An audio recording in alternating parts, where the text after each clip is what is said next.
What we're going to be looking at in today's lessons, we're going to be looking at some of the things that impact citizens, the society in which they live in, and the state in which that society resides. So when we look at the interaction between people within a society, there are lots of different things that can cause differences and cause friction between the citizens that live within a certain area. And we refer to these things as social cleavages.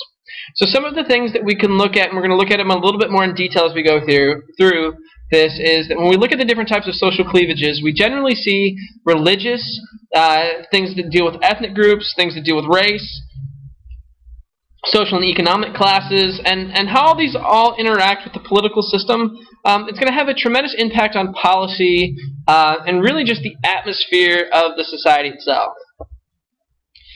Alright, so when we look at for the basis of these social cleavages, there are some questions that we have to ask ourselves in order to be able to try and really figure out what the heck is going on.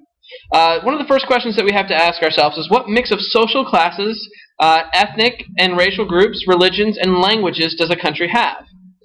Alright, so you look at it in certain places we're going to look at that are going to have really divided social classes, in which you're going to have a lot of income inequality, where the rich are going to be really rich and have a lot of money, and the poor are going to be really poor and not have a lot of money, and that's going to cause a lot of tension within a society. We're going to look at places like Nigeria, where we're going to have different ethnic issues, in which you've got different people, or Russia especially, when you look at like the Chechens, and how they are a separatist movement and want to fight away from the Russians. So we've got these ethnic groups within the society as a whole that really identify themselves as being separate. How does that work? Or is it a place like the UK or like the United States where there's a little bit more inclusion there? Same thing with racial groups. There are going to be different tensions that exist because of racial issues within a country.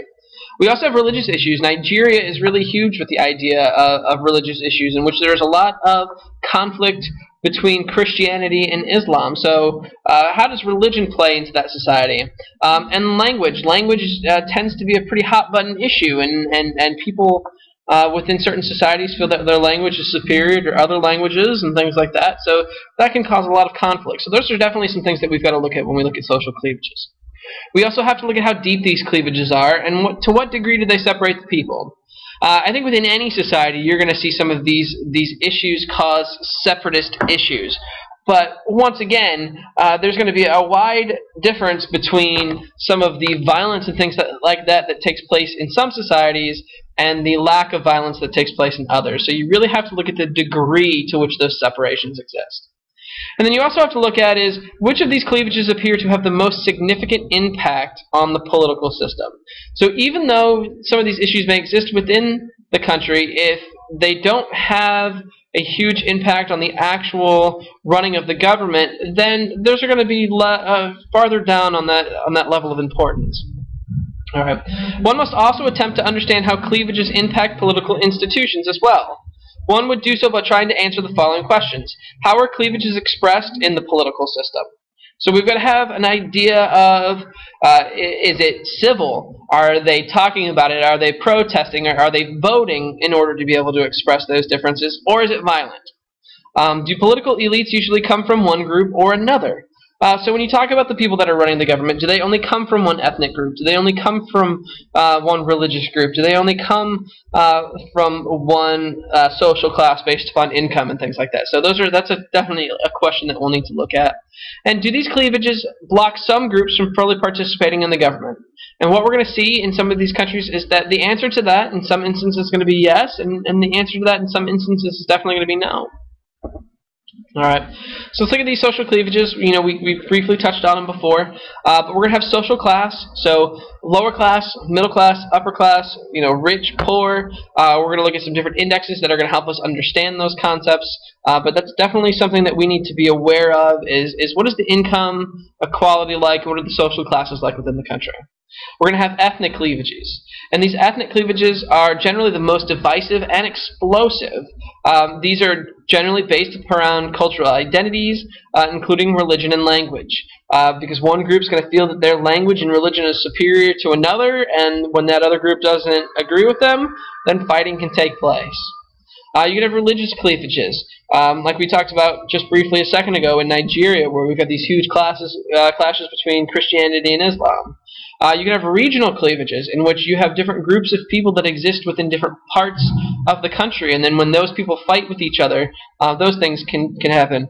Or we can have what are known as coinciding or cross-cutting cleavages, in which you have all of these things that kind of impact everything. So it's not just one that has a major impact, it's all of them. All right, so sometimes we need to be able to compare the citizen-state relationship. So we're going to look at how do we compare what's going on in Russia and in China and in the United Kingdom. So there's some different things that we'll look at with that. One important measure of these connections between citizens and their government is political efficacy. Efficacy is the belief that you know what you're talking about. It doesn't necessarily mean that you do actually know what you're talking about. It just means that you have a belief that you do. All right, so it's kind of like, you know, you walk into a math class and you don't think you're a very good math student. That means that you have low math efficacy. All right, but if you walk into a math class and you think that you're awesome and can do everything that the teacher's going to ask you, that means you've got high efficacy. You've got a high belief that you know what's happening. Same thing with politics. If you think that you understand politics and you get what political parties are and you understand how those things are, then you've got a high political efficacy. And people with a high political efficacy are much more willing to participate within their government. All right? So political efficacy is a citizen's capacity to understand and influence political events, or it's their belief that they have that ability to influence political events. And a lot of that political efficacy comes through political socialization. And political socialization is a person's political beliefs, and it depends on what they know about and how they interact with the government. So we've got three different levels. We've got deep, we've got middle, and superficial. Obviously, deep is going to mean that you've got this really strong belief of what's going on, and then you have a deep concept of what you believe.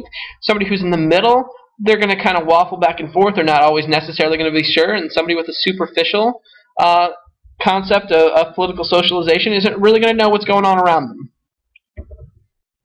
Another term we can use here is cosmopolitanism. And cosmopolitanism is a belief that all human ethnic groups belong to a community based upon shared morality. So this is a very utopian concept that, I'm going to be honest with you, isn't really going to have a huge implication for what we're going to be talking about through the year, because that idea of cosmopolitanism, as great as it sounds, unfortunately does not exist in any of the countries we're going to be studying this year, or really any country in existence to this point. All right, so how else do we compare the citizen-state relationships? We can look at political participation. So in authoritarian government, citizens are limited to subject activities. These activities rely on obedience, such as following laws, following military orders, and paying taxes. All right? Democratic regimes depend on voting, political meetings, campaign activities, and clubs and parties. So if people vote within the society, and that's one statistic that you've got to be wary of, because in some of these authoritarian places, they try and make it look to the rest of the world like they have high voting, or that they have voting going on. So they force people to go to the polls, but then they only give you one choice. So they can say, well, look, we had 95% of our populace vote. But you have to be careful in that, because comparing that type of voting number to, say, the United States, where we have barely over 50% of our people vote, you can't make that comparison, though. So that's a really important contextual thing to understand. But when people can actually vote and cause change within the government, that's a democratic concept. The ability to hold political meetings to where you can openly discuss things, that doesn't exist within an authoritarian regime. And then campaign activities and clubs and parties. Obviously, an authoritarian regime in which you've only got one person running, or maybe an oligarchy running the system, there is no campaign, so there's nobody going to be running against each other. All right, factors, voting behavior, which we've kind of touched on a little bit. Factors that influence political beliefs and behaviors. Factors that influence those things are things like family, friends, school, the media. All of those things are going to have an influencing factor on the type of political beliefs and political behaviors that you exhibit. And then the level of transparency is how much is the government willing to share with you about what's actually going on within the lawmaking process of that country. Alright, so we can look at some different models for this as well. The world has shifted from a competition between multiple superpowers to being dominated by the United States. If you look for a good portion of the 20th century, it's really a struggle between the United States and Russia. And when you look at it, and while there's definitely some emerging countries like China, like Russia, who's starting to emerge again as being a pretty dominant player as far as what goes on throughout the world, the United States right now is really considered to be the only world power left. And really, that may, it's good for us because we're the United States, but at the same time, there's lots of countries that have kind of pulled themselves up to an equal footing, so there's a lot more collaboration going on within the system now. All right. The integration of political and economic systems is another way that we can look at it. So this looks at the relationship between political systems and certain economic systems, and we will be able to look at how people are affected by economic changes and how they petition the government for help. And we're going to be able to see how these economic systems interact with each other. Political participation. Political participation is generally channeled through the use of political parties and interest groups. So when we look at interest groups, they generally focus on very few ideals and focus on a narrow spectrum of the population. So interest groups are going to kind of key on maybe one or two things that they're going to focus on, and those are the things that they're going to try and drive home. Where political parties are going to be a lot more broad in the types of things that they're looking at, and they're trying to unite interest groups in a specific cause to be able to try and dominate government positions. All right. We can also look more at political participation, and it's going to be shaped, like we said before, by the country's political culture. Political culture encompasses how the people view the political elite, how countries develop throughout history, the religion that people follow, and the type of government the country has. So all of these things are going to be huge influences, and as we go through the different countries, we're going to be able to pull in a lot more specific examples to be able to talk about these concepts.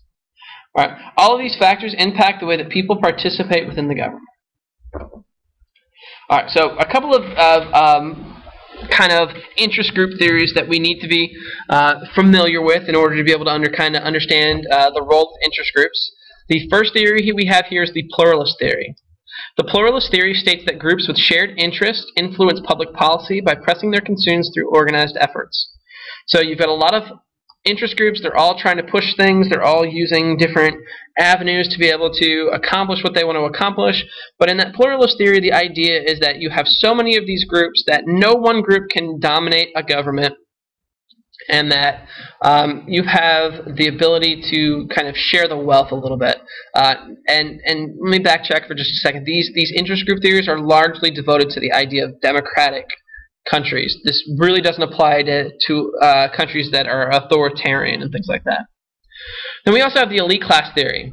The elite class theory states that the elite upper class of individuals pull the strings of government. This is the belief that wealth is the basis of all power, and at the center of this is the belief that big business rules all. And our last theory is hyperpluralism.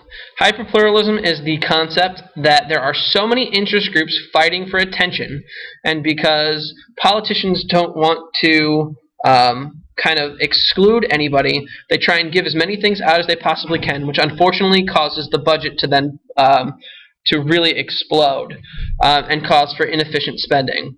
So when you've got that issue, and with so many people getting what they want, then you have the groups that don't get what they want, and they're frazzled by that, so they end up suing the government to try and get what they want, which also causes the government to be inefficient and for money to be spent ineffectively.